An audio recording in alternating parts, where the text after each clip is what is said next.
Damien Blackwood stood on the fog-shrouded platform of Ravensmere Station, staring at the approaching carriage, and his ancient heart stirred for the first time in centuries. This couldn't be his bride. A mistake had been made, surely. Women who looked like that didn't travel to the cursed territories of the Eastern Mountains to marry creatures of the night with blood on their hands and darkness in their souls.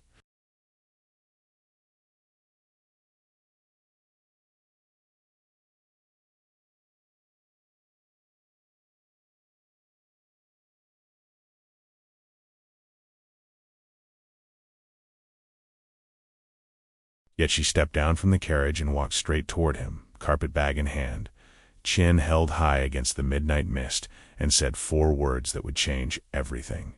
"You must be Damien." He'd sent for a mail-order bride out of desperation, expecting someone plain and practical. Instead, fate or perhaps some cosmic cruelty had delivered Evangeline Cross. A woman so far beyond his reach, she might as well have stepped down from the heavens themselves.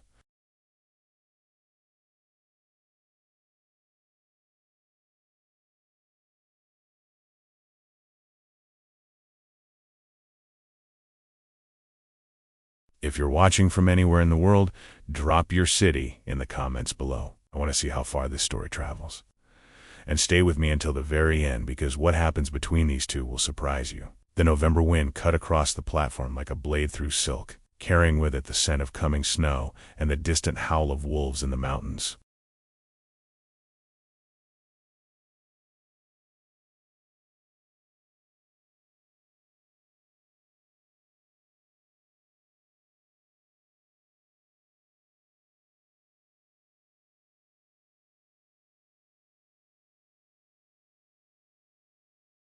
Damien shifted his weight, his pale hands jammed deep into the pockets of his black velvet coat. His jaw set in that particular way immortals have when they're about to do something they're not entirely sure about. He was 347 years old, though he appeared no older than 34.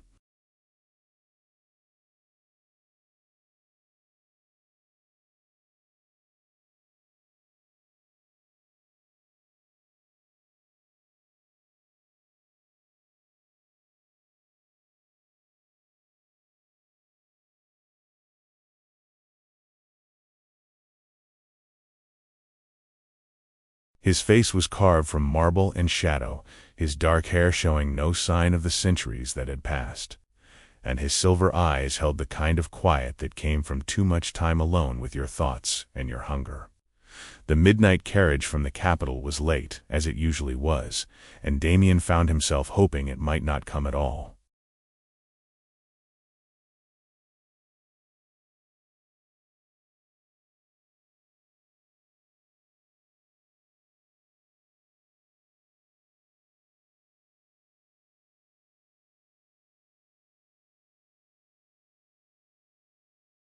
What kind of creature was he, standing here waiting for a woman he'd never met? The whole thing felt wrong, desperate, like admitting defeat to the universe. But the castle needed a woman's presence. 50 years since his mother had succumbed to silver poisoning.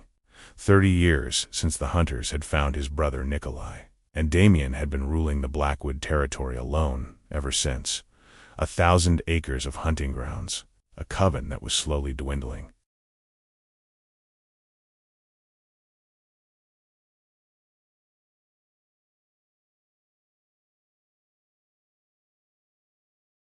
A castle that had stood for 8 centuries, and not a damn bit of it mattered when you came home every night to cold stone halls and silence so thick it pressed against your eardrums. So 3 months ago, he'd done what he swore he'd never do. He'd composed a letter to the Nocturnal Matrimonial Society. Asterisk, Lord of ancient territory seeking practical woman for eternal bond. Must be hardy, willing to adapt, comfortable with isolation. Castle and protection provided.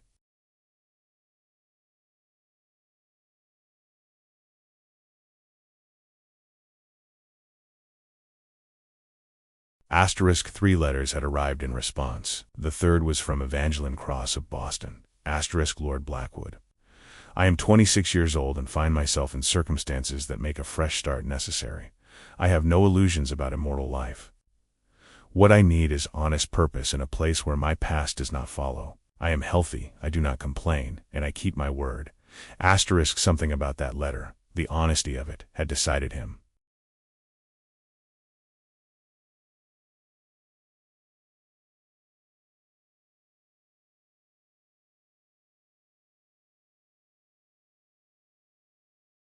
Now, as the carriage clattered into the station yard, Damien felt his stomach tighten. The driver opened the door. And then she appeared. She was tall, perhaps 5'7", with auburn hair beneath a sensible bonnet and green eyes that swept across the platform with intelligence and assessment. Her face was fine-boned and elegant, high cheekbones, straight nose, a mouth made for smiling, though it wasn't smiling now. This couldn't be her.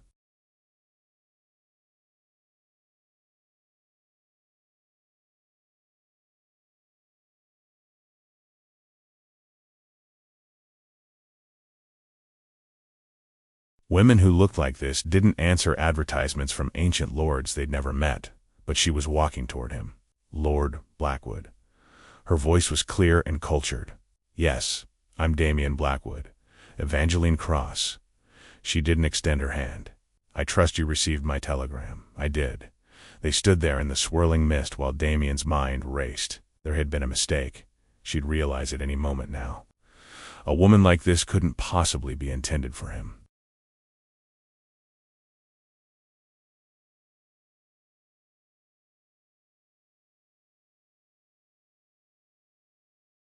Is something wrong, Lord Blackwood? Miss Cross, I think there might have been some confusion. I wasn't expecting. You weren't expecting me. Her eyes were steady. You were expecting someone plainer, someone more obviously suited to this life. I didn't mean, it's perfectly understandable. She glanced around at the fog-shrouded station. But I assure you, I am who I said I was. I can work. I will work. And I did not come all this way to turn back now. There was steel in her voice.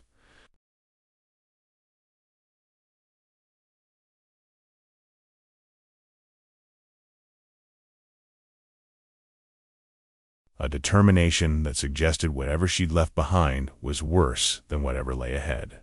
The arrangement stands, Damien said finally. If you still want it, I do. Then this way. He collected her trunk and led her to his carriage. As they pulled away from the station, he was aware of curious faces watching from windows. By dawn, everyone would know his mail-order bride had arrived, and she was nothing like anyone had expected.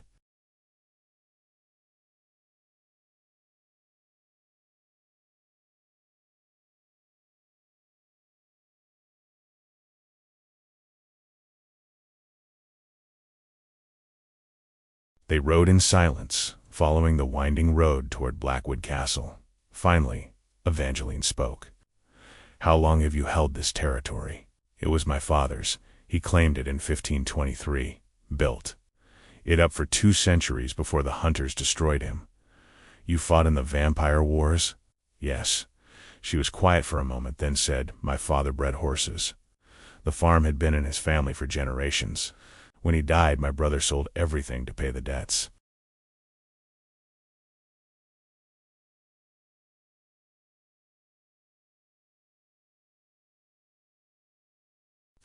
I went to live with my aunt in Boston. What happened there? She wanted me to marry well. I declined her choices. Evangeline's voice hardened. The last one, a banker, made it clear he expected a wife to be decorative and obedient. I slapped him. My aunt gave me 1 month to find somewhere else to go. So you answered my advertisement. Yours was the most honest. You didn't promise romance, just a working arrangement between 2 people who needed something. Damien absorbed this.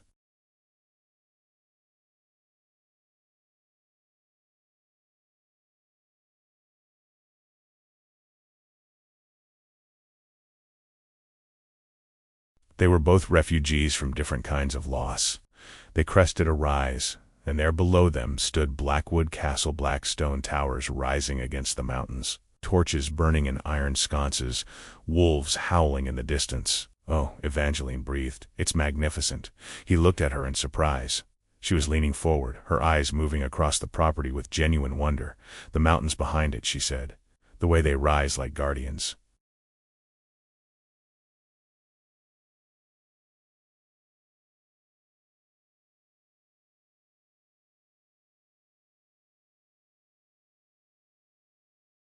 And that river, is it good water year-round? Yes, even in dry summers.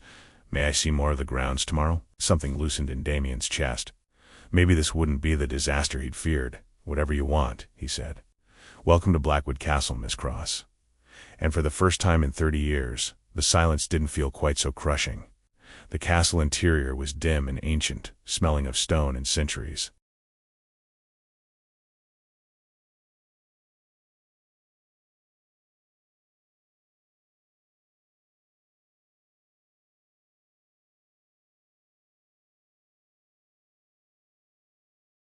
Damien lit torches with a wave of his hand, illuminating the great hall with its vaulted ceilings and walls hung with tapestries depicting the Blackwood lineage. It's not much, he began, but Evangeline cut him off. It's extraordinary. Her eyes moved across the hall, taking in the carved beams and massive fireplace. This stonework must be centuries old, 600 years. My father built it when he first claimed the territory.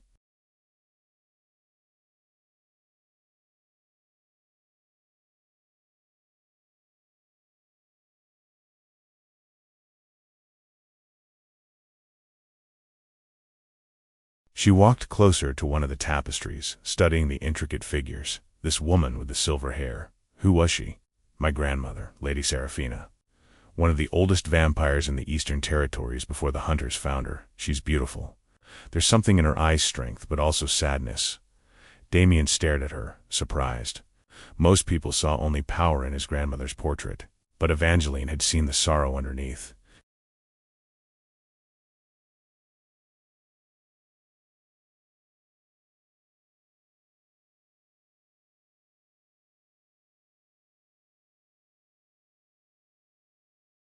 She lived for nearly 1,000 years, he said quietly. By the end, she said, the weight of memory was heavier than any silver chain. Evangeline turned to look at him. Is that what it's like? Living so long, sometimes? Other times you go through the motions without feeling anything. The centuries blur together. Maybe that's why you're sent for a bride. Not just for help, but for a reason to remember why any of it matters. Something shifted in his chest.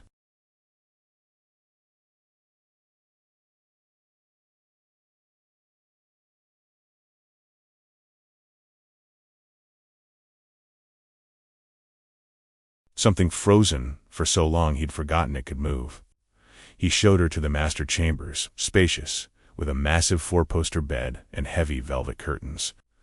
I'll leave you to rest, he said. We can discuss household matters tomorrow evening, Lord Blackwood. She stopped him at the door. Thank you, for being willing to try. Thank you for coming all this way for a stranger. We're not strangers anymore, she said softly. We're something else now.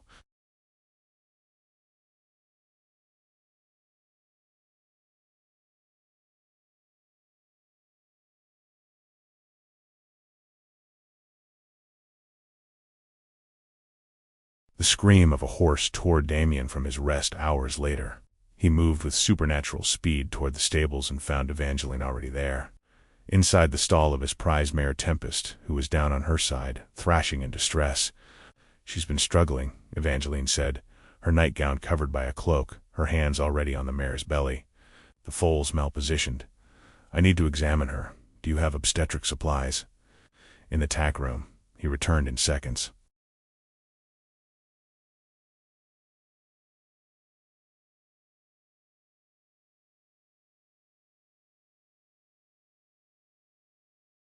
Evangeline was already rolling up her sleeves, her movements efficient despite trembling hands. Hold her head, she instructed. Keep her calm. Damien knelt by Tempest, stroking her neck, murmuring soothing words while Evangeline worked with infinite patience, her arm deep inside the mare, her face tight with concentration. I almost have it, she said after what felt like hours. The leg keeps slipping, ...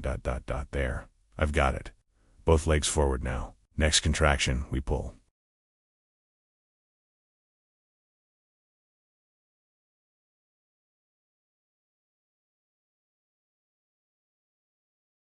They worked together, looping soft ropes around the foal's legs. When Tempest strained, they pulled steady and firm. Once, twice, 3 times. And then the foal slid free into the straw. For one terrible moment, it lay still. Then, Evangeline cleared its airway, rubbing vigorously, and the foal gasped and took its first breath. A filly, perfect and whole. "Oh, thank God," Evangeline whispered. Only then did Damien realize she was crying.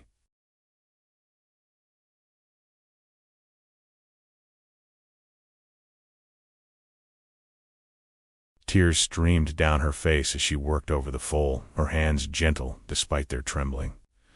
Tempest lifted her head to see her baby, nickering softly. The filly answered with a tiny whinny. "We did it," Damien said, his voice rough. "Evangeline, you did it." She sat back on her heels, nightgown soaked, hair loose, face streaked with tears, and laughed. Pure relief and joy. "She's perfect," Evangeline said. "Look at her."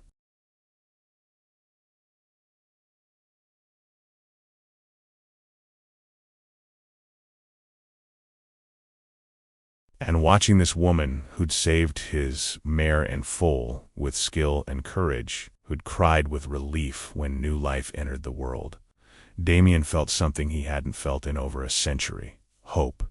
They stayed in the stall for the next hour, monitoring mother and baby.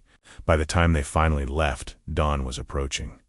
At the pump outside, Evangeline tried to clean her hands, but her fingers were too cramped to work the handle. Damien took over, pumping water while she scrubbed.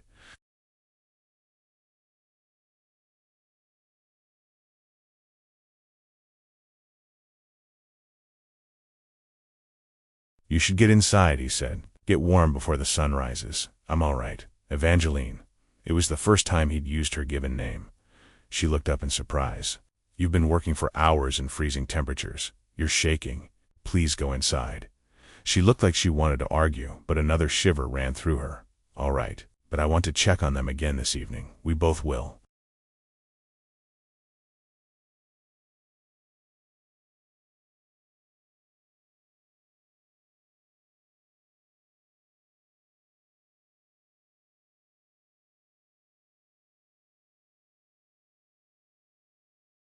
He watched her make her way across the courtyard and felt something shift in his chest.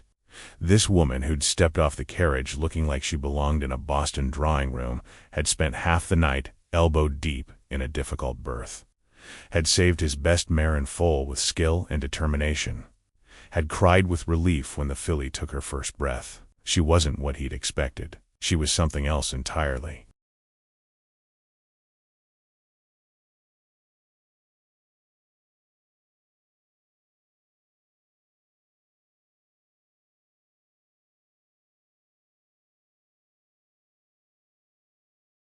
By the time Damien came inside, Evangeline had changed and was sitting by the fire, wrapped in a blanket.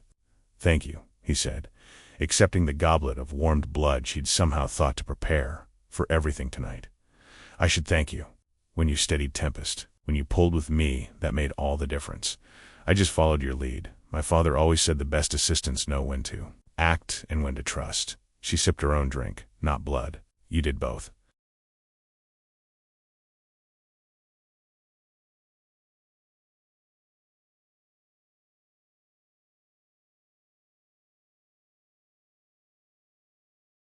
He studied her across the firelight. "I was wrong about you. Completely wrong. You thought I'd be fragile, impractical, yes. And now? Now I think maybe this can work. Not just as an arrangement, but as something real." She was quiet for a long moment. Then, "I'd like that. More than I expected to." Outside, the sun was rising. Inside, two people who'd come together as strangers sat in comfortable silence, and for the first time in decades, neither of them felt alone.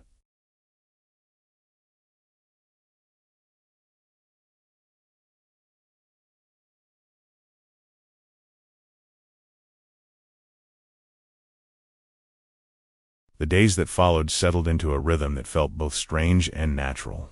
Damien made the trip to Ravensmoor 2 nights after the filly's birth, returning with supplies and news that Elder Moravik would come the following week to perform the bonding ceremony. Evangeline simply nodded and went back to kneading bread dough, as if he'd told her something as ordinary as the weather. They worked together from dusk to dawn, their conversations growing easier with each passing night.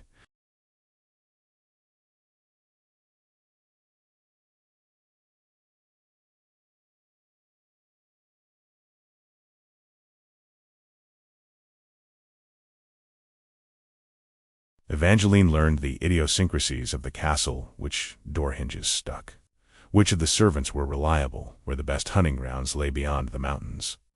Damien learned that she hummed while she worked, that she had a gift for calming the horses with nothing but her voice, and that she absolutely refused to let the servants kill spiders, because her father had taught her they kept down the flies.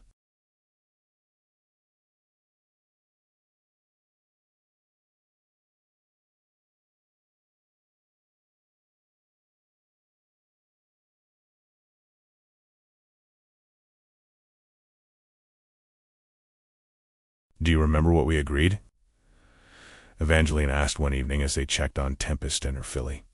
"About waiting before the bonding ceremony." "I remember. I've been thinking." She stroked the filly's neck, not meeting his eyes. "Perhaps we don't need to wait as long as I originally suggested."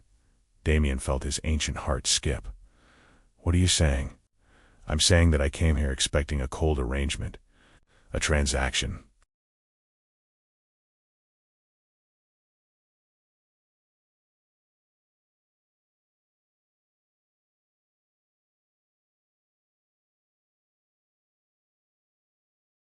She finally looked at him, her green eyes serious in the torchlight. "But you've been kind, Damien. Patient. You've treated me like a partner, not a possession. Do you have any idea how rare that is? I just treated you like anyone else."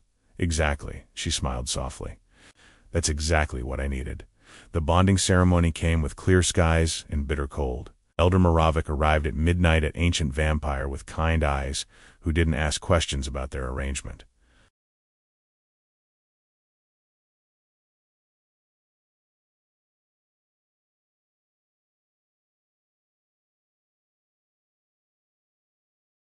Damien spoke his vows in a steady voice, meaning every word, even if the situation was unconventional.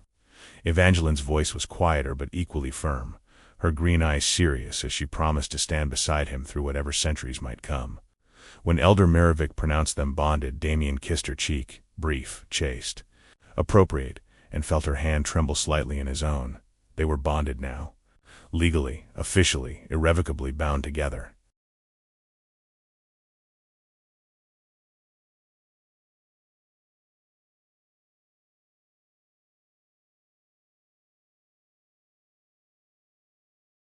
After the elder left, they stood together on the castle ramparts watching the stars wheel overhead. "Well," Evangeline said finally, "that's done. Are you all right?" "Yes. Are you?" "Yes." He hesitated. "We don't have to change anything." "Not right away. We can take our time." "I know." She turned to look at him. "Thank you for that. We said we'd try to build something real. Real things take time." She smiled, some of the tension leaving her shoulders. "They do." The weeks passed.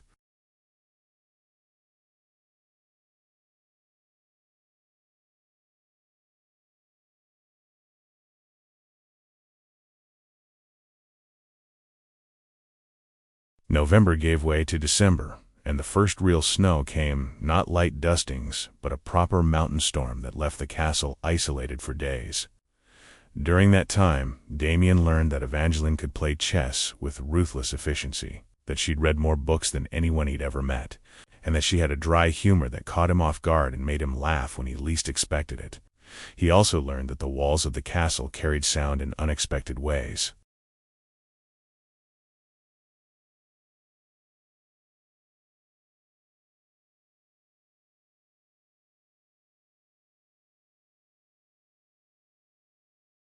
At night, he could hear her moving in her chambers, could hear the rustle of fabric, the creak of the ancient bed. It was torture and comfort in equal measure. During those long winter evenings, they talked, really talked, in ways Damien hadn't talked to anyone in centuries. "I used to think I was fine alone," he admitted one night while the storm howled outside. "Told myself I didn't need anyone, but I think I was just afraid." "Afraid of what?" "Losing anyone else."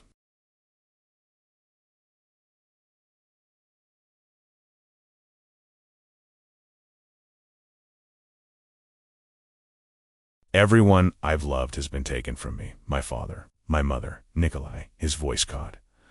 "I thought if I never let anyone close again, I couldn't be hurt. And now? Now I think that's not living. That's just existing." Evangeline set aside her book and crossed to where he sat by the fire. She knelt beside his chair and took his hand in both of hers. "You're not alone anymore," she said firmly. "We're building something here, Damien."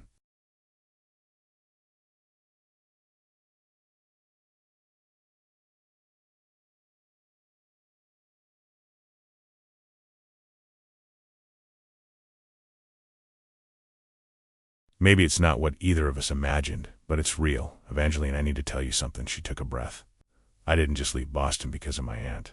The last man she tried to marry me to, Worthington, he didn't just expect obedience." Damien felt his hands clench. "What did he do?" "He tried to force himself on me.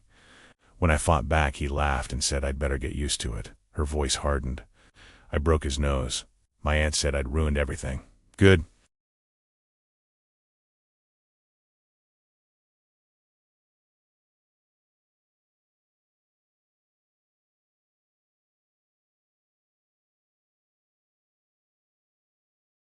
The word came out as a growl. "She gave me a week to leave. That's when I answered your advertisement." Her eyes met his. "I need you to understand. I didn't come here because I had nowhere else to go. I came because your letter was honest. Because you seemed like someone who would never, ... "I would never," Damien said fiercely. "Evangeline, I would never asterisk. I know." She squeezed his hand. "I've known since the first night. The way you looked at me was surprise, yes, but also respect."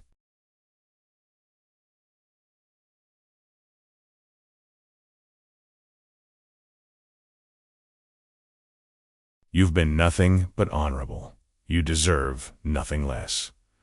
They sat in silence, her hand warm in his. Finally, Evangeline said, "I think I'm falling in love with you, Damien Blackwood." I wasn't expecting that. His heart, silent for so many centuries, seemed to stutter. "I think I've been falling in love with you since you saved Tempest's foal," he admitted. "Since you cried when the filly took her first breath." She laughed softly.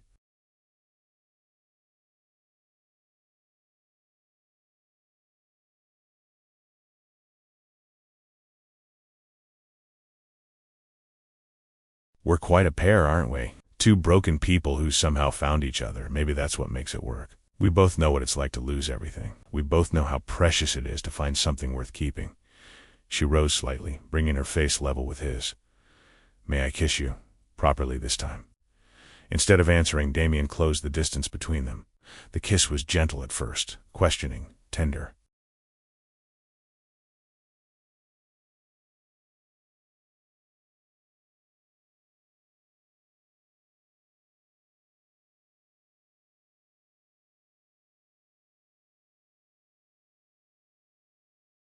But when she sighed against his mouth, something broke open inside him, and he deepened the kiss, pouring centuries of loneliness and longing into it.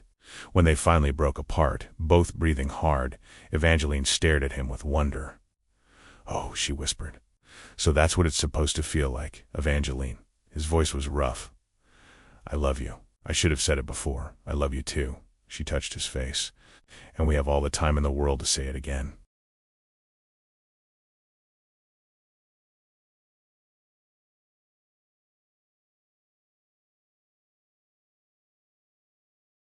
Outside, the storm raged on.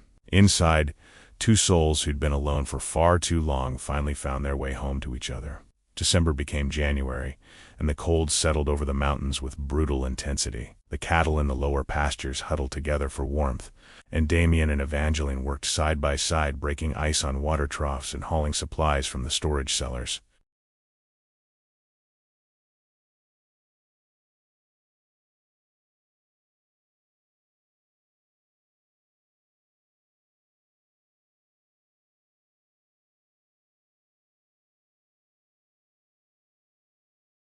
The filly they'd saved, whom Evangeline had named Midnight, grew rapidly, losing her baby awkwardness and developing into a beautiful young horse.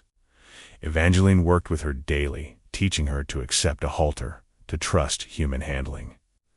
Watching them together, Damien thought again how wrong he'd been to doubt her. They fell into patterns without discussing them. Damien handled the territorial disputes and hunting grounds, while Evangeline managed the household and worked with the horses.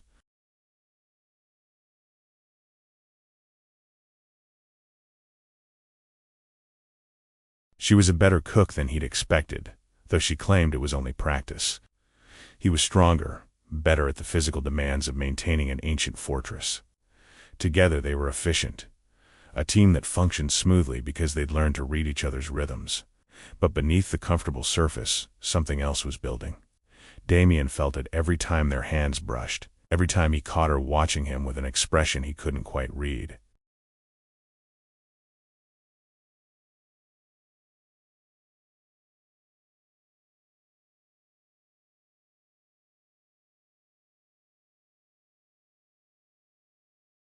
Every time she said his name in that particular way that made his pulse quicken. They were circling something, both aware of it, neither willing to break the careful equilibrium. The storm that changed everything came in mid-January. They'd spent the evening working in the stables, and when they emerged, the sky had gone from clear to ominous in a matter of hours. "That doesn't look good," Evangeline said. "It's not. We need to secure everything now."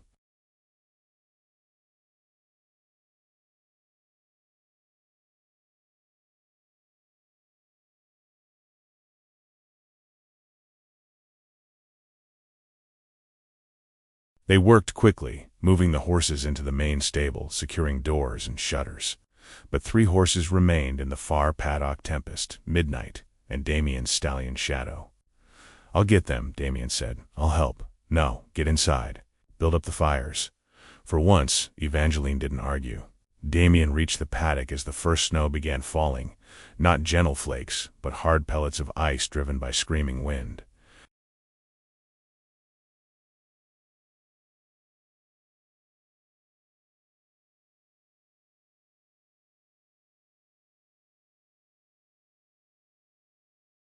Tempest and Shadow came easily, but Midnight, young and frightened, bolted through the open gate. Damien didn't think. He went after her. The world became a wall of white. He could barely see 10 feet ahead, but he followed the dark shape of the fleeing filly, calling her name, trying to turn her back toward safety.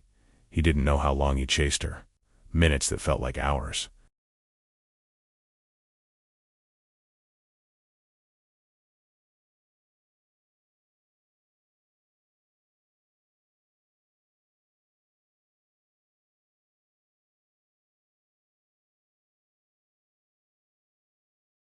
His immortal body didn't feel cold the way mortals did, but even vampires could be weakened by extreme conditions. Finally, he managed to grab her halter. "Got you," he gasped. "Come on, let's go home." But when he turned, he realized he couldn't see the castle anymore. The world had vanished into white chaos. Even with his enhanced senses, direction became meaningless.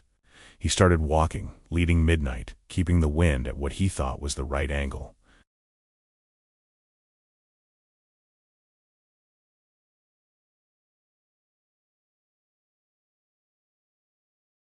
He should have reached the buildings by now, unless he'd gotten turned around. Fear cut through the disorientation. If he didn't find shelter before dawn, the sun would do what the cold could not, and Evangeline would be left alone. "Damien." The voice came from somewhere to his left, barely audible. "Damien, where are you?" "Evangeline, out in the storm, looking for him. Go back," he shouted.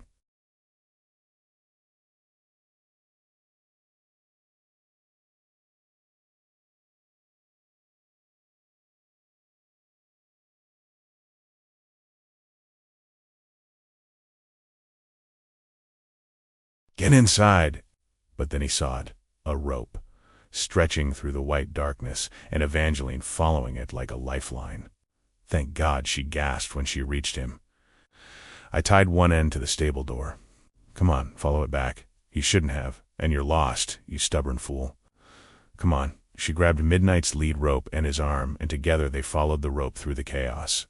It seemed impossibly long, and twice Damien stumbled.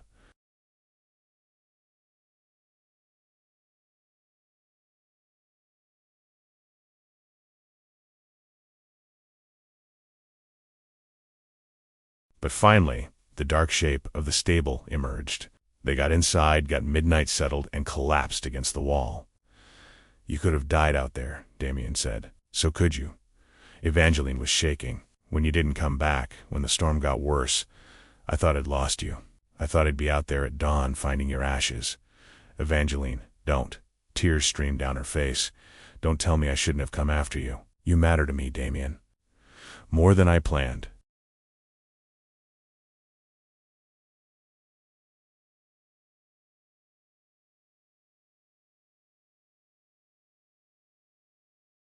More than I expected. Then the thought of losing you, he kissed her. He didn't plan it. He simply leaned forward and kissed her, tasting salt from her tears and feeling her sharp intake of breath. For one moment she went still. Then she was kissing him back with a hunger that matched his own, her arms tightening around him, her mouth soft and warm and desperate. When they finally broke apart, Evangeline stared at him with wide eyes. I love you, Damien said hoarsely.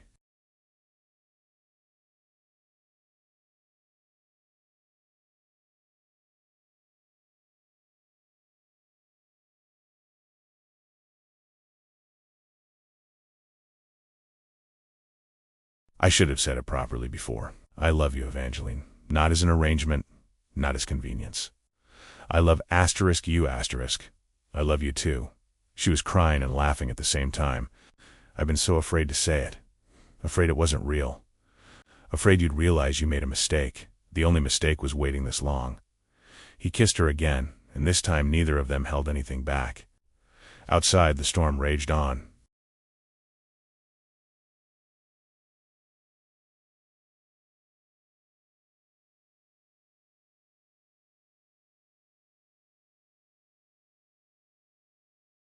Inside, two people who'd found each other against all odds finally stopped pretending and let themselves love without reservation. Hours later, as they lay tangled together in the hay, Evangeline traced patterns on his chest. We should probably get back to the castle, she murmured. Make sure nothing's damaged. In a minute. He tightened his arms around her. I'm not ready to let you go yet. You never have to let me go, Damien. That's rather the point of forever. Forever. With her.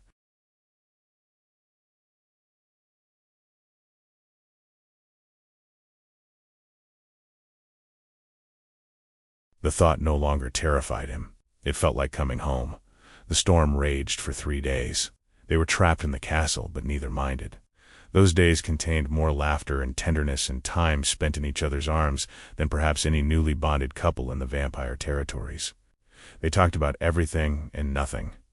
Plans for the territory. Memories from their pasts. Dreams for the future.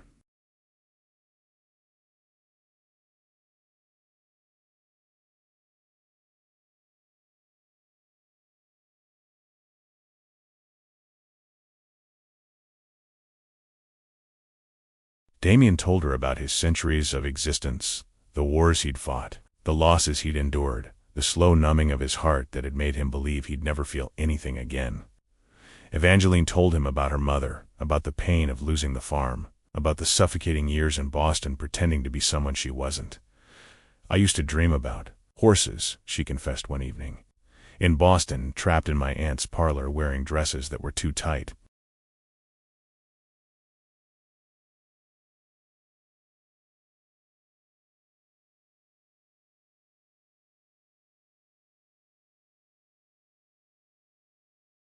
I'd dream about being in a stable, about the smell of hay and leather, about working with my hands.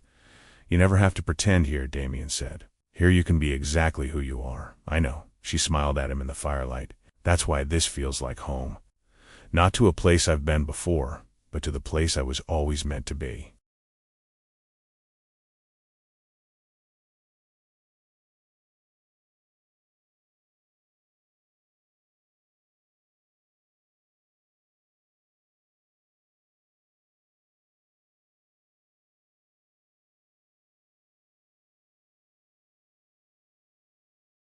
When the storm finally broke, they emerged to find the world transformed, deep drifts against the walls. Icicles hanging from every surface, the landscape pristine and glittering under the stars. They spent the night checking on the horses, making sure the castle hadn't been damaged. Everything had survived, even Midnight, who frisked in the snow as if the storm had been arranged purely for her entertainment. She's going to be magnificent, Evangeline said, watching the filly play.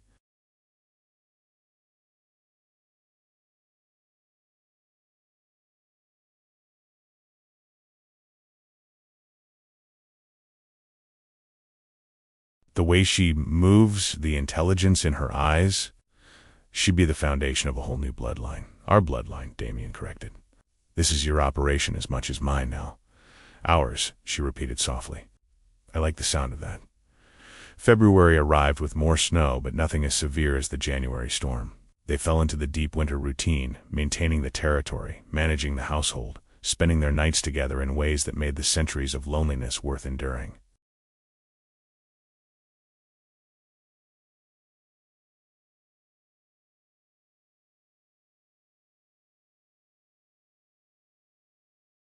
Damien found himself watching Evangeline constantly, marveling at the changes she'd brought to his existence. The castle that had been cold and silent now felt warm, alive. The servants moved with new purpose. Even the horses seemed calmer, happier under her care. I keep thinking I'm going to wake up, and this will all be a dream, he admitted one night. That I'll wake up alone again, and the past months will have been fantasy.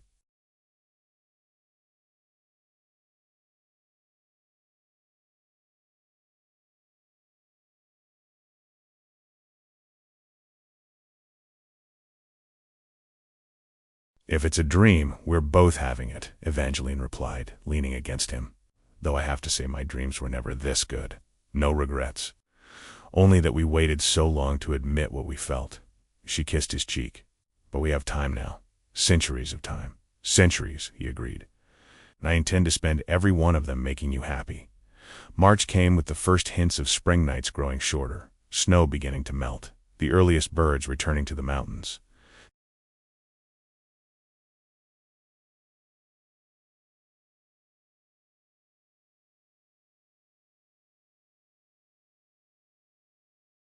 Evangeline's plans for expanding the stables took shape, and Damien found himself caught up in her enthusiasm. We could breed Midnight with that stallion from the Northern Territories, she said one evening, sketching designs on parchment. Create a line of horses bred specifically for vampire riders. Intelligent, ambitious, Damien said. Ambitious, Damien said, but possible. With proper planning and the right bloodlines. She looked up, her eyes bright.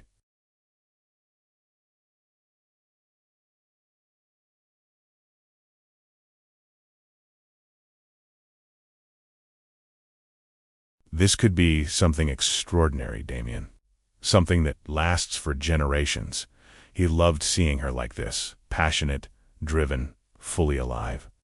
The woman who'd stepped off that carriage 4 months ago had been guarded, cautious, expecting nothing.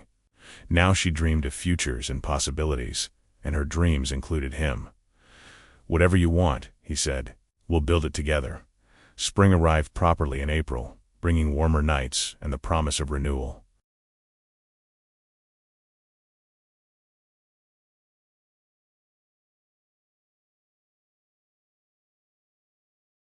The territory that had seemed harsh and isolated now revealed its beauty, wildflowers blooming in the meadows, the river running swift with snowmelt, the ancient forests coming alive with birdsong. Evangeline spent hours exploring the grounds, mapping the best grazing lands, planning improvements to the stables and paddocks.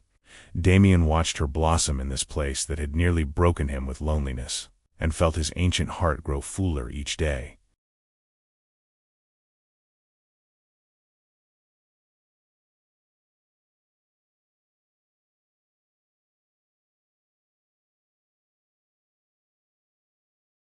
I have something to tell you, Evangeline said one evening as they walked along the river. Something in her voice made him stop. What is it?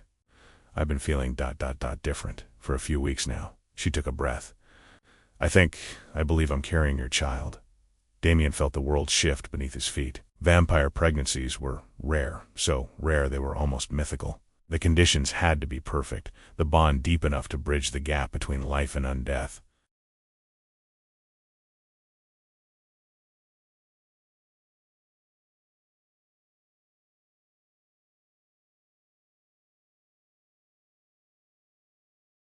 Most vampires went their entire existence without producing offspring. Are you certain?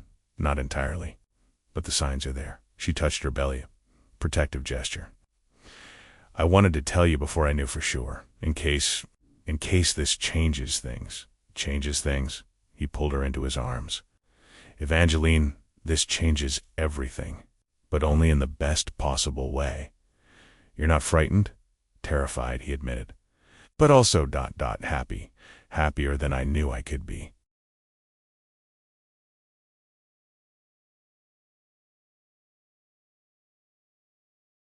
She laughed, tears streaming down her face. I was so afraid you'd think it was too soon, too fast. We've already wasted enough time being afraid. He kissed her forehead. If this is real, if we're truly going to have a child, then we'll face it together. Whatever comes. Together, she whispered. I like the sound of that.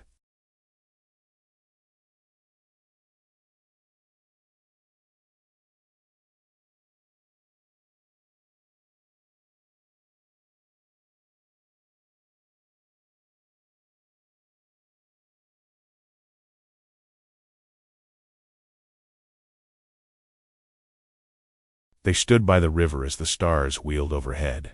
Two souls bound by love and the promise of new life. And Damien thought that perhaps, after centuries of darkness, the dawn was finally breaking.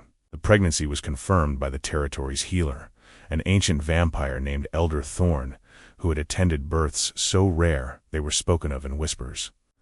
The child is strong, Elder Thorn said, her wrinkled hands gentle on Evangeline's belly. A hybrid, part vampire, part human.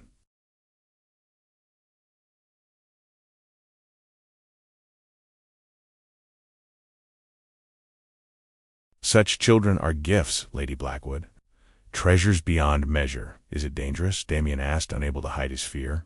For Evangeline, all births carry risk, but your bride is healthy, and the bond between you is deep. The elder smiled. I've seen weaker women carry stronger children. Have faith, Lord Blackwood. Faith. Damien had lost his faith centuries ago.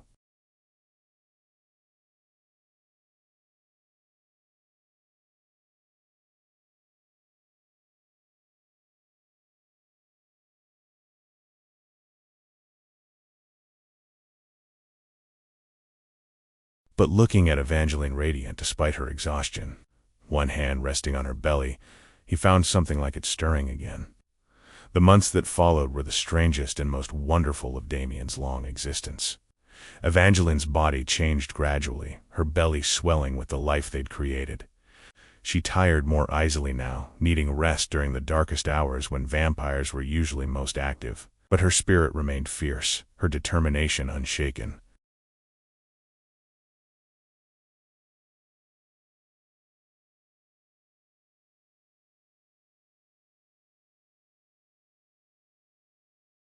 She continued working with the horses as long as she could.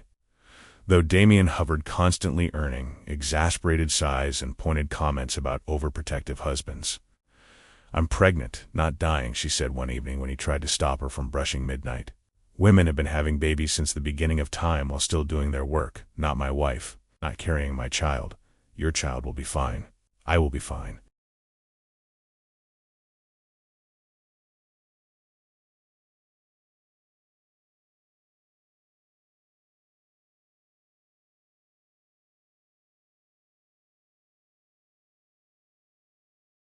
Now stop hovering and go check on the hunting grounds like you've been meaning to. But he couldn't stop hovering. Every twinge made his heart race. Every moment of fatigue convinced him something was wrong. The fear of losing her, of losing them both, was a constant companion. Summer arrived with long twilights and warm nights. Evangeline's belly grew round and prominent, and she moved with the careful deliberateness of a woman carrying precious cargo.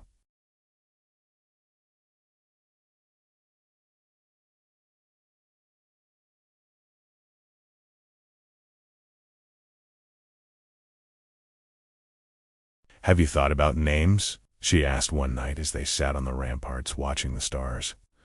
I assumed you'd want to choose. I thought, perhaps, if it's a boy we could name him after your brother Nikolai. She touched his face gently. I know how much you miss him. Damien's throat tightened. And if it's a girl, I was thinking Serafina. After your grandmother, she smiled. I never met her, but I feel like I know her from that tapestry. The strength in her eyes, the grace.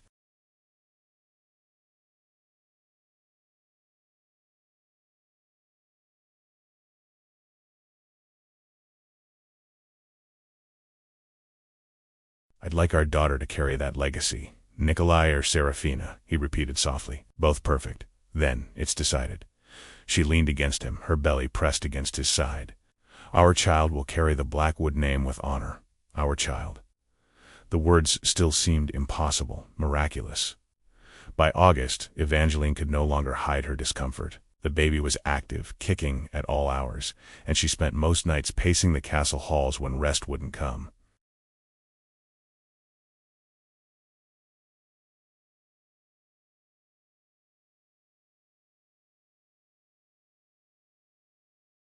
Damien walked with her, supporting her when the weight became too much, rubbing her back when the aches grew fierce. I'm sorry, she said one particularly difficult night. This isn't what you expected when you sent for a bride. I expected someone to share the work, he replied. I got someone to share my life. This, he touched her belly, feeling the baby kick against his palm. This is beyond anything I dreamed possible.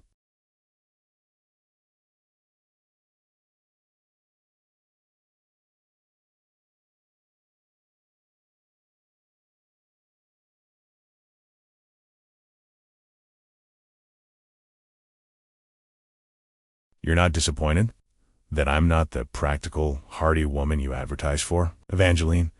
He cupped her face in his hands. You are the most practical, hardiest woman I've ever known. You saved my prize mare on your first night here. You saved my life in a blizzard.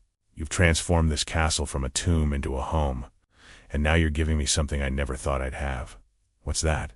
A family. His voice broke on the word.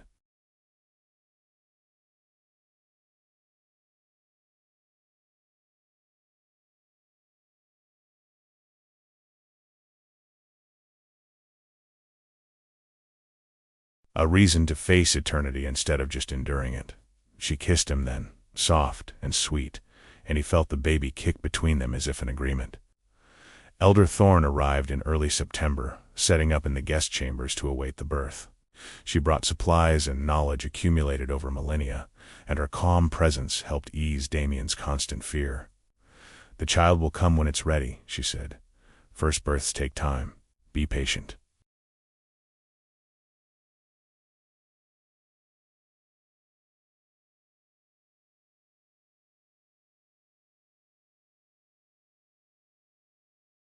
But patience had never been Damien's strength. The labor began 3 nights late, announced by Evangeline shaking him awake and saying calmly, It's time. Get Elder Thorne. The hours that followed were the longest of Damien's existence. Elder Thorne and the servants attended Evangeline, while Damien paced the great hall like a caged animal. He could hear everything through the stone walls, her cries of pain, Elder Thorne's calm instructions, the urgent murmur of voices.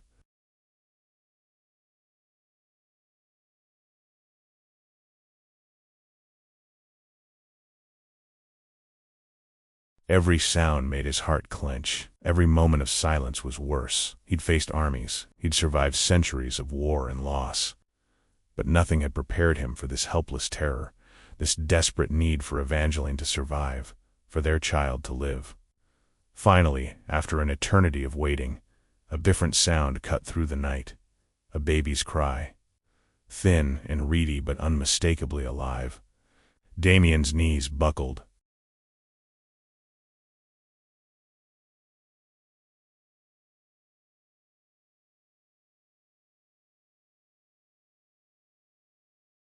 He caught himself on the wall, listening as the cry continued, the most beautiful sound he'd ever heard. The door opened. Elder Thorne emerged, exhaustion and joy written on her ancient face.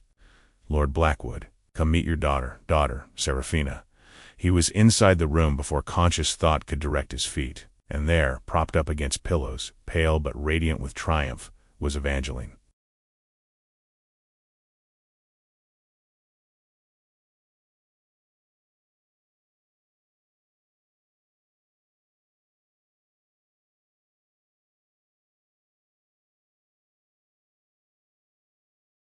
In her arms, wrapped in a blanket, was the smallest, most perfect creature Damien had ever seen. We have a daughter, Evangeline whispered. Come see her, Damien. Come meet our Serafina. Damien crossed to the bed on unsteady legs and looked down at the baby in his wife's arms. She was tiny, red-faced, with a shock of dark hair that matched his own. Her eyes were closed, but even in sleep her face was expressive, moving through emotions as if processing her dramatic arrival into the world.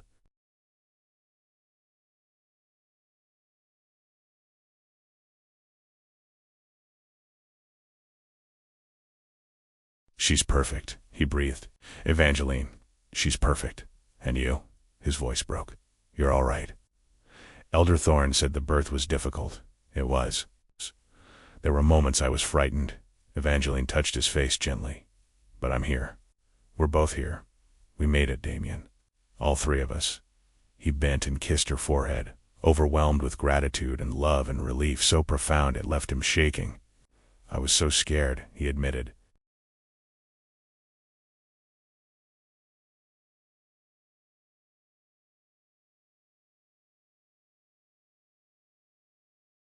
"When I heard you in pain, when I couldn't be with you, I thought I might lose you both. You didn't. We're safe."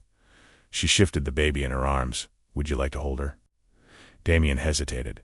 His hands that had wielded swords, that had taken countless lives over centuries of war, suddenly seemed too large, too dangerous for something so small and fragile.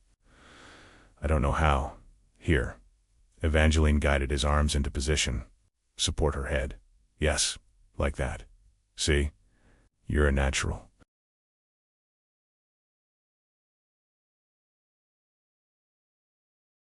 The baby settled against his chest, warm and impossibly light.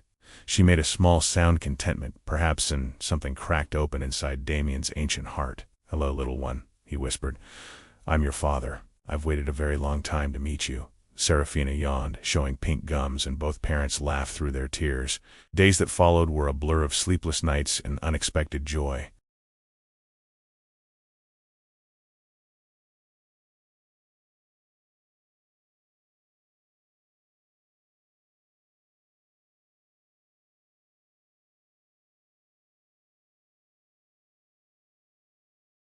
Serafina proved to be a hungry baby with excellent lungs demanding attention at all hours. But neither Damien nor Evangeline complained. Every cry, every feeding, every tiny milestone felt like a miracle. "She has your eyes," Evangeline said one evening, watching Damien rock their daughter by the fire. "That same silver. She's going to break hearts someday." "Not for a very long time," Damien replied firmly. "Several centuries at least. Overprotective already." But Evangeline was smiling.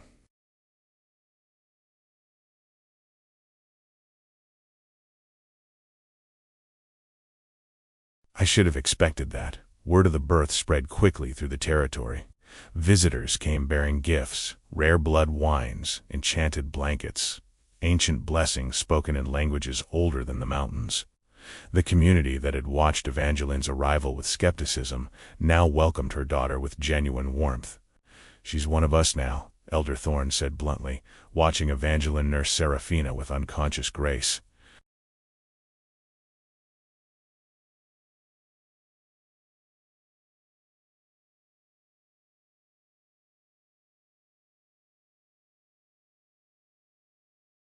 "Not because she married Lord Blackwood, but because she's proven herself, survived a mountain winter, saved her husband's life, brought new life to this territory. That's what makes someone worthy of the Blackwood name." Even the horses seemed to sense the change. Midnight was particularly fascinated by the baby, always stretching her neck toward the bundle whenever Evangeline brought Serafina to the stables. "She'd be riding before she can walk," Evangeline laughed. "I can already tell."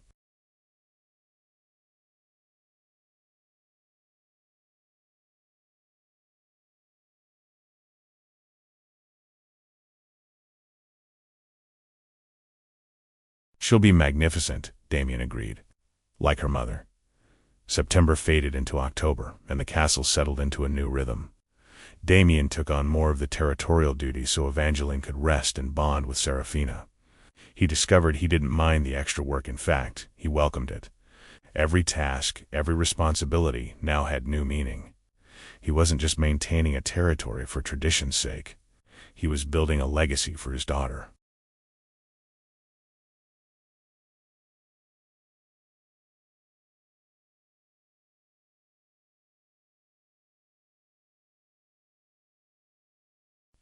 keep thinking about my parents," he admitted one night, watching Serafina sleep in her cradle. "About what they sacrificed to build this place. For centuries, I thought I was just honoring their memory. But now, ... Now you're continuing it," Evangeline finished, adding to it. "They'd be proud, Damien, would they? Look at what you've built." She gestured around the room, warm with firelight, filled with the sounds of their sleeping child. A home, a family, a future.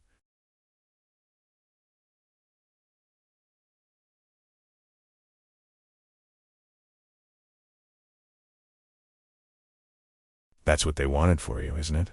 Not just survival, but happiness. Happiness. For so long the word had seemed foreign, impossible. Now it was woven into every moment of his existence. One evening, as they sat together watching the first autumn snow fall over the mountains, Evangeline said, "Do you remember that first night? When I stepped off the carriage and you looked at me like the world had played a terrible joke on you. I remember thinking there had been a mistake.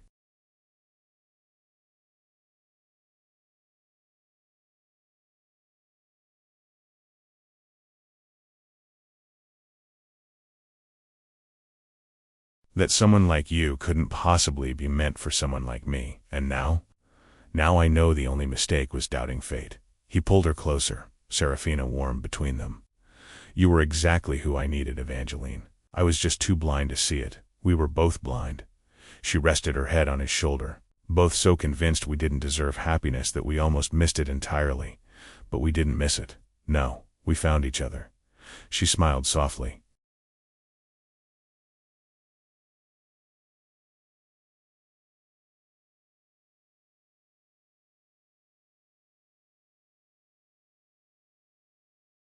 "Against all odds, we found each other." Serafina stirred in her sleep, making small sounds of contentment.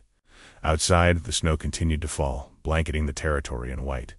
Inside, the fire crackled warmly, and three souls, bound by love and choice and the promise of eternity, faced the coming winter together. "I love you," Damien said quietly, "both of you. More than I have words to express." "Then don't use words." Evangeline kissed him softly. "Just stay."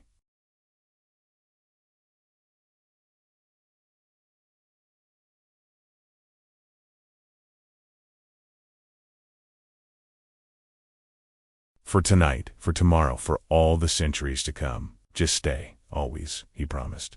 "I'll always stay." And as the night deepened around them, Damien Blackwood finally understood what his parents had tried to teach him through their own example. Love didn't weaken an immortal.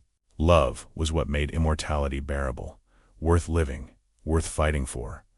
Winter settled over the mountains with familiar ferocity, but this year everything was different.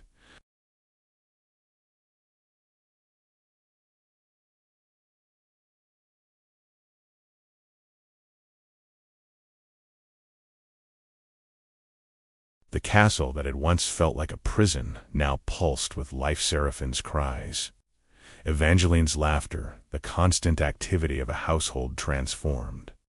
Damien found himself treasuring the small moments, watching Evangeline sing lullabies to their daughter, finding Seraphine's tiny hand wrapped around his finger, the quiet conversations by firelight after the baby finally slept. "She's growing so fast," Evangeline said one evening, watching Serafina kick her legs in her cradle.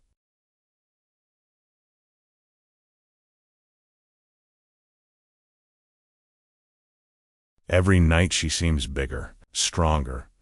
Hybrid children mature quickly," Elder Thorne had explained during one of her visits. "She reach physical adulthood in perhaps 20 years, then age slowly like any vampire. You'll have centuries together. Centuries." The word no longer filled Damien with dread. Christmas came with unexpected visitors. Vampires from neighboring territories arrived bearing gifts and curiosity about the Blackwood heir.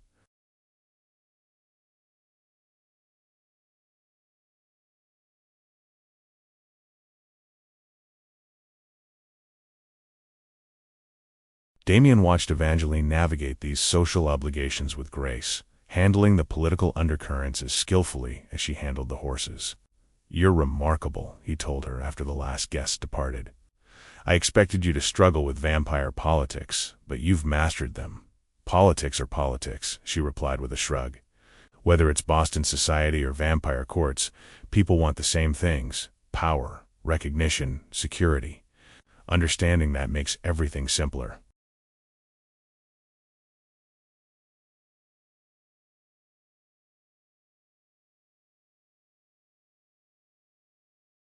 "My practical bride," he said, pulling her close. "I got exactly what I advertised for, didn't I?" "You got far more than you advertised for." She kissed him.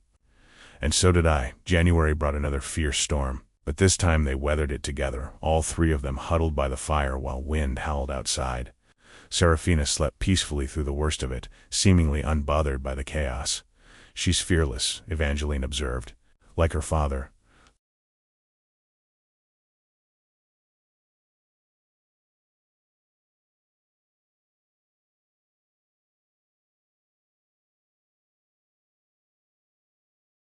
"Like her mother," Damien corrected.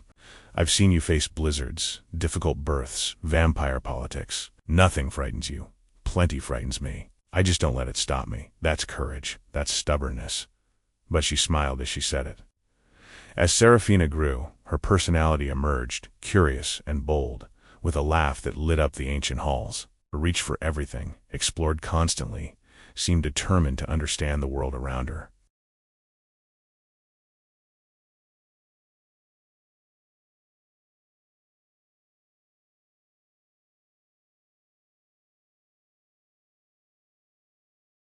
"She has your spirit," Damien told Evangeline, watching their daughter attempt to crawl toward the fire for the 100th time. "Nothing can contain her." "Then we'd better make sure. The world is safe enough for her to explore." They worked together to child-proof the castle, blocking dangerous passages, covering sharp corners, training the servants to watch for tiny hands reaching toward forbidden things. It was exhausting and wonderful in equal measure.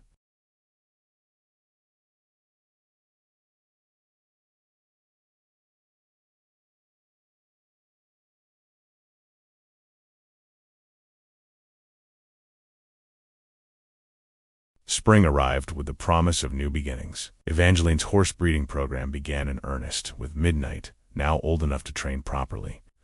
Damien watched his wife work with the horses, patient, skilled, utterly in her element, and marveled at the life they'd built.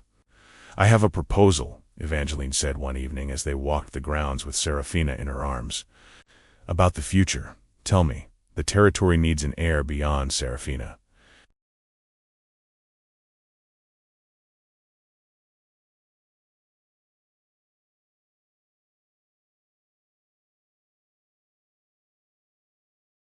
"Not because she isn't enough, but because she shouldn't carry the burden alone."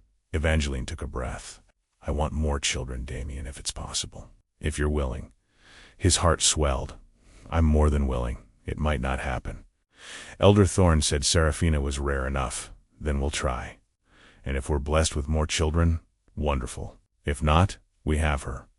He touched Seraphine's cheek. "She's already more than I ever dreamed possible." "I love you," Evangeline said softly.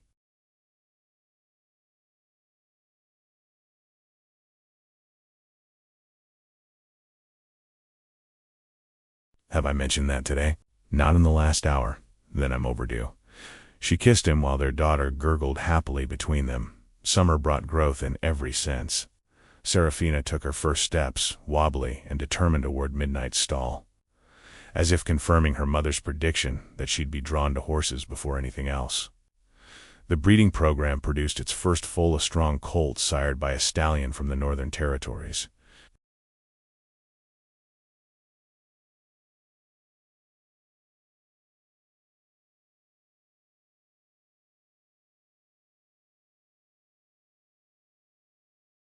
Evangeline named him Phantom, and Damien could already see the beginnings of the bloodline she'd envisioned. "This is just the start," Evangeline said, watching Phantom nurse. "In 10 years, we'll have horses that every vampire lord in the territories will covet. In 20, the Blackwood stables will be legendary. I believe you." And he did completely. Visitors came more frequently now, drawn by rumors of the Blackwood transformation.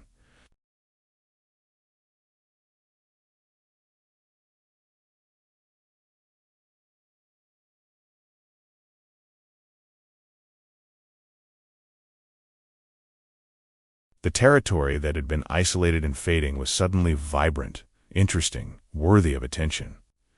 "They come for the horses," Evangeline said after one particularly lengthy diplomatic visit. "But they stay because they sense something different here." "What's different?" "Us." She smiled at him. "We're happy, Damien. Genuinely happy. People can feel it. In a world full of ancient grudges and tired traditions, happiness is revolutionary. Revolutionary happiness."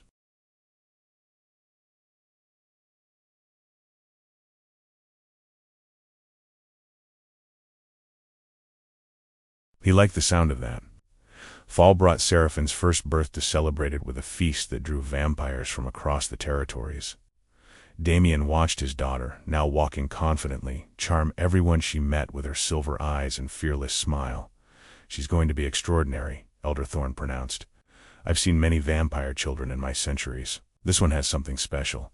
She has her mother's spirit," Damien said, "and her father's strength."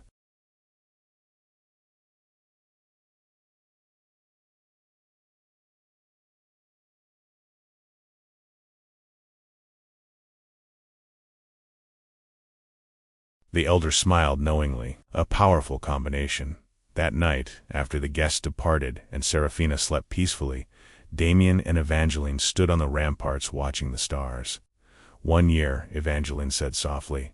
"1 year since I stepped off that carriage, terrified and pretending not to be. 1 year since my world changed forever. Any regrets?" "Only that I wasted so many centuries before finding you." He pulled her close. "You've given me everything, Evangeline. A home."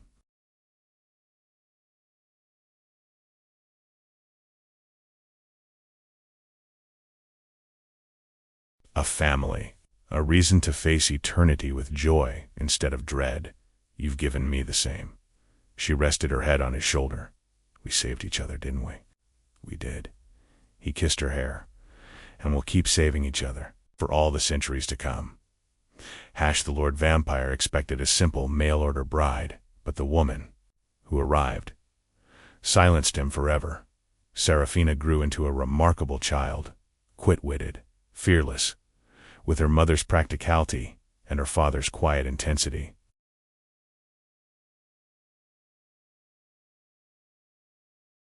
By 5, she could ride Midnight better than most adults. By 10, she was helping Evangeline manage the breeding program, showing an instinct for horses that seemed almost supernatural. "She's extraordinary," visitors would say, watching the silver-eyed girl work with animals 3 times her size. "She's ours," Damien would reply simply. And that said everything. The Blackwood stables became legendary, just as Evangeline had predicted.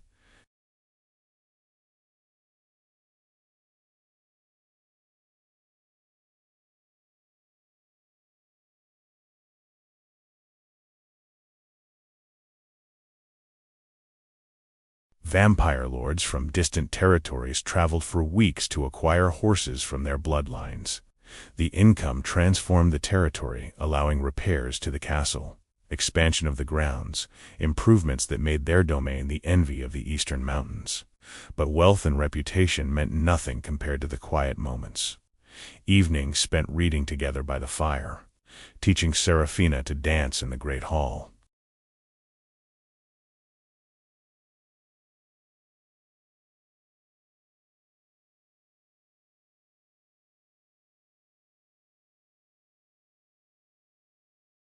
Watching Evangeline's face light up when a particularly promising foal was born. These were the treasures Damien hoarded, no memories instead of gold. "I used to count centuries," he told Evangeline one night as they watched Seraphina sleep, "mark the passing of time like scratches on a cell wall. Now I count moments like these." "Is that better?" "Immeasurably." When Seraphina turned 15, they threw a celebration that drew vampires from across the territories.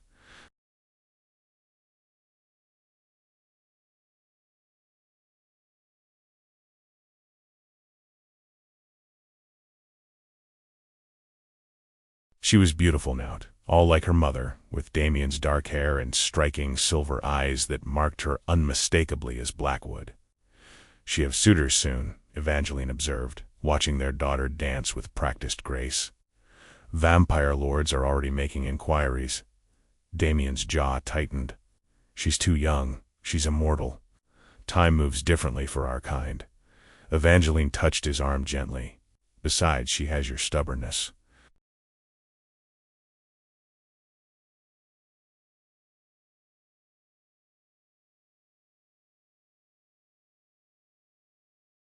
No one will claim her heart unless she allows it. That's what worries me. She's too much like me. She'd choose someone impossible and refuse to listen to reason. Evangeline laughed. You mean someone like me? Exactly like you. He kissed her softly. And if she's lucky enough to find that, I'll welcome them with open arms. Eventually, the seasons continued their eternal dance.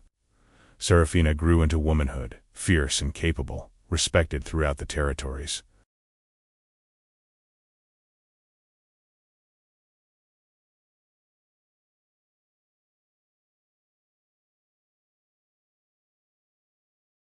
She took over more of the breeding program, developing new bloodlines that surpassed even Evangeline's original vision.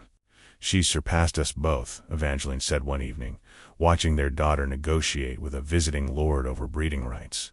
We've taught her everything we know, and she's gone beyond. Isn't that what parents hope for? That their children exceed them? I suppose it is, she smiled, though I never imagined I'd be a parent.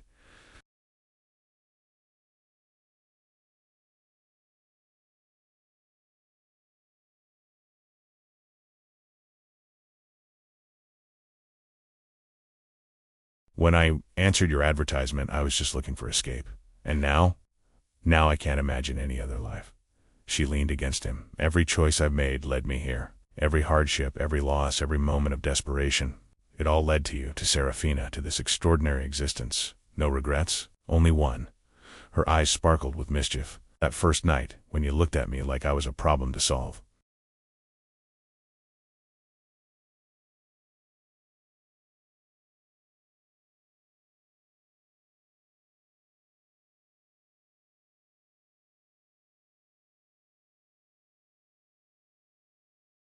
I should have kissed you right there on the platform, just to see your face. Damien laughed, a sound that still surprised him after all these years. That would have been something, shocking the great Lord Blackwood into silence. She grinned, worth every scandal. Their second child came as a surprise, 20 years after Serafina, when they'd stopped hoping for more. A son, born on the winter solstice, with Evangeline's green eyes and Damien's dark hair.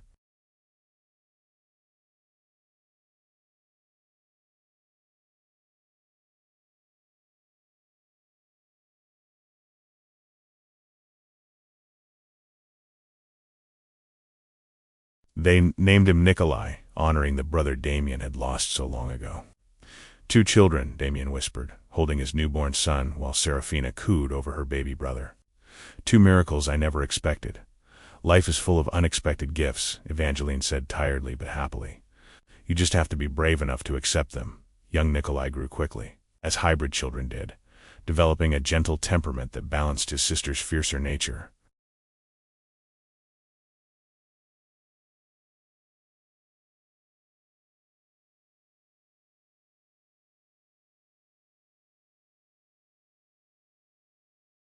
Where Serafina commanded, Nikolai negotiated. Where she charged forward, he observed and planned. They'll make a formidable team, Elder Thorne pronounced during one of her visits. The territory will thrive under their combined leadership.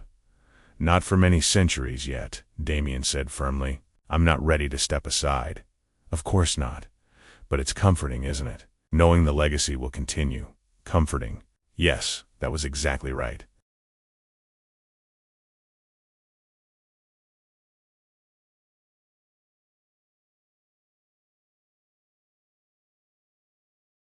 Damien had spent centuries feeling like the last guardian of a dying line. Now he watched his children grow, watched them love and fight and dream, and knew that everything he'd built would endure. On his 400th birthday, the family gathered in the great hall for a quiet celebration. Serafina, now a woman grown, raised her glass in toast. To my father, she said, her silver eyes bright, who taught me that strength isn't just about power, it's about protecting what you love.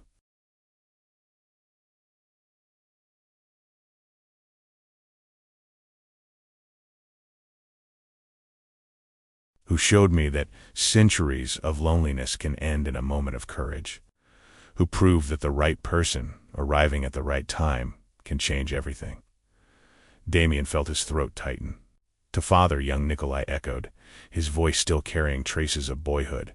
To my husband, Evangeline added softly, who expected a simple mail-order bride and got something far more complicated, who chose to love me anyway, even when I made it difficult.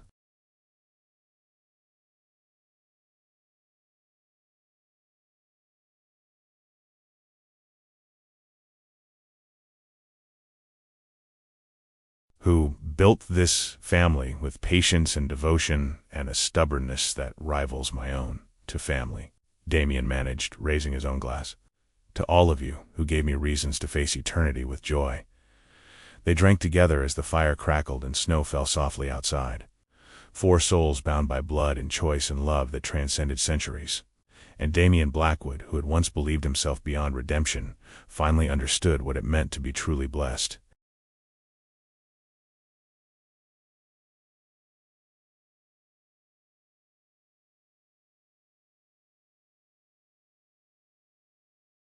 The Lord Vampire expected a simple mail-order bride, but the woman who arrived silenced him forever. Part 10. Decades turned to centuries, and the Blackwood territory flourished beyond anything Damien had imagined. Serafina eventually found love, a vampire lord from the western mountains who matched her fierce spirit and earned her respect through years of patient courtship. Damien had threatened him extensively before approving the match, but Evangeline had been right.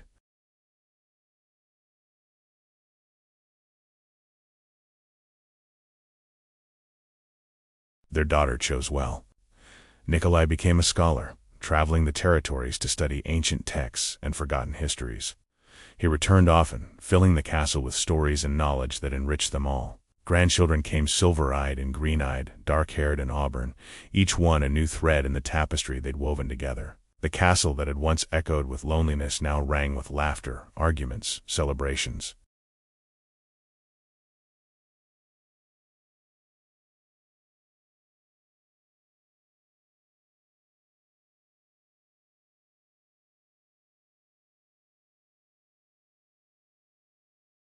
"Do you remember," Evangeline asked one evening as they watched their grandchildren play in the great hall, "when you thought I was too beautiful for this life?" "I remember being an idiot, a charming idiot," she smiled. "I was so afraid that first night. Afraid you'd send me back. Afraid I'd made a terrible mistake. And now I know it was the best decision I ever made." She leaned against him, her auburn hair now streaked with silver, the only sign that centuries had passed.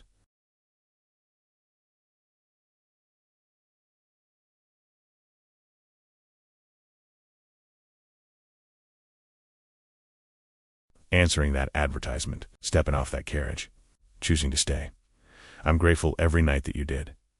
They sat in comfortable silence, watching their legacy unfold before them. The horses in the stables, descendants of midnight, now numbering in the hundreds. The territory, expanded and thriving. The family they'd built from loneliness and desperation and stubborn hope. "I thought I needed someone common," Damien said softly, echoing words from long ago.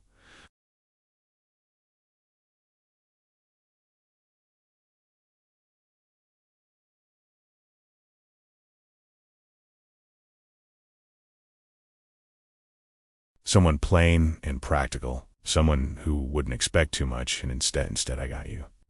Someone extraordinary who expected everything and gave even more in return." Evangeline touched his face gently.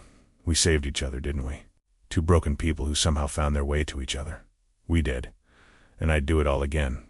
Every moment of uncertainty, every night of doubt, every century of waiting before you arrived, even the blizzard, especially the blizzard."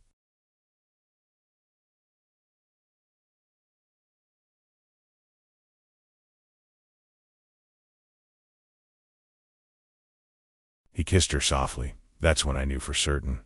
When you came after me with that rope, refusing to let me disappear into the storm. That's when I knew you were the one I'd been waiting for. I couldn't lose you," she whispered. "Not before we'd really begun. And now, after all these centuries, now I still can't imagine losing you." Her green eyes, still bright, still fierce, met his. And I still thank fate every night for that advertisement. Your honesty.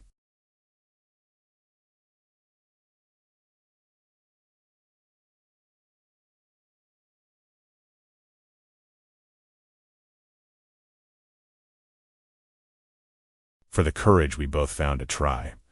The fire crackled. Their grandchildren's laughter echoed through the ancient halls.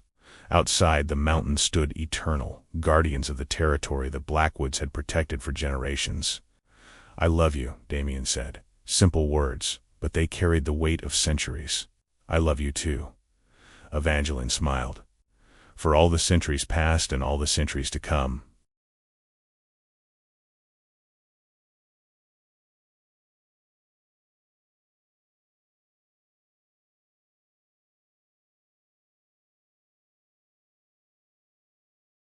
They sat together as they had so many times before, two souls who'd found each other against all odds, who'd built something extraordinary from the ashes of separate losses, who'd proven that even the oldest hearts could learn to love again. The Lord Vampire had expected a simple, mail-order bride. Instead, he'd received a gift beyond measure, a partner, a lover, a friend, someone who saw past his darkness to the man beneath.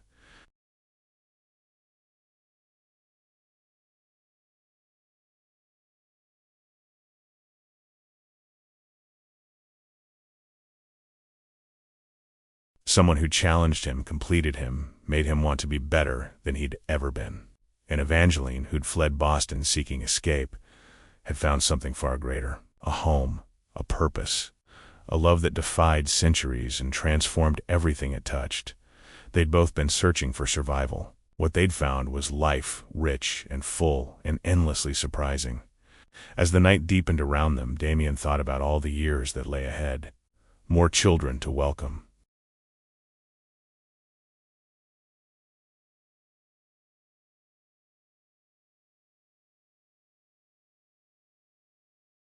More challenges to face. More moments of joy and sorrow and everything between. But none of it frightened him anymore. Because he wouldn't face any of it alone. Come, Evangeline said, rising and extending her hand. The children want to show us something in the stables. Apparently, Midnight's great-granddaughter just foaled. Damien took her hand, the same hand he'd held for centuries, the hand that had saved him in more ways than he could count. Lead the way.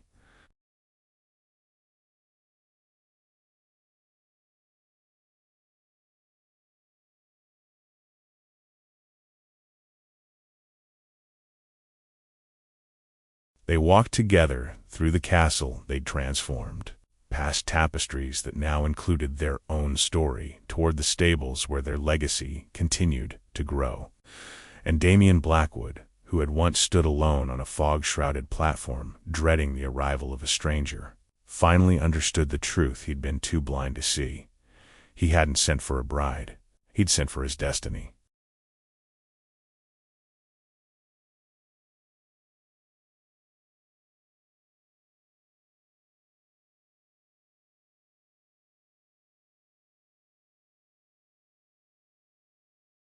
And when she'd stepped off that carriage, beautiful and fierce and refusing to be dismissed, she hadn't just silenced him. She'd awakened him. After centuries of darkness, Evangeline Cross had taught him that dawn was always possible, if you were brave enough to wait for it, and wise enough to recognize it when it arrived. Their story wasn't a fairy tale. It was something better. It was real, messy and complicated and full of moments when they'd both wanted to give up. But they hadn't given up.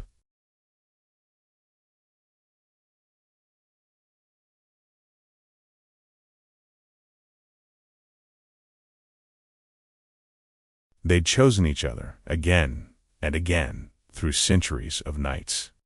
And they would keep choosing each other, forever.